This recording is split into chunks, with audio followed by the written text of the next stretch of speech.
It's an art exhibit in all of its color and glory, right when you walk into the Jewish Cultural Center in Chattanooga. Program Director Ann Treadwell culled through over 200 entries, whittling the work down to 36 artists from 9 different states and Israel. The theme is Out of Darkness into Light. What's it mean? I really thought long and hard about how creative people were thinking about COVID.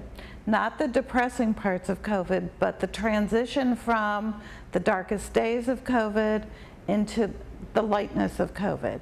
So not only of COVID, but in life in general. 50% of the artwork on display is from local artists. Some of the work has a Jewish theme. Some is secular. Some works are for sale. Some are not. There's even one original print from the dark days of World War II. All in all, the pandemic made Treadwell's job here a whole lot tougher, but she says there was a silver lining of sorts.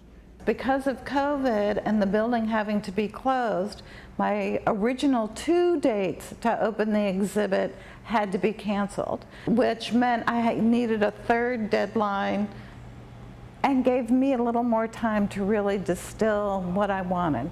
The center is also just starting its annual film series, 5 films for 5 consecutive weeks.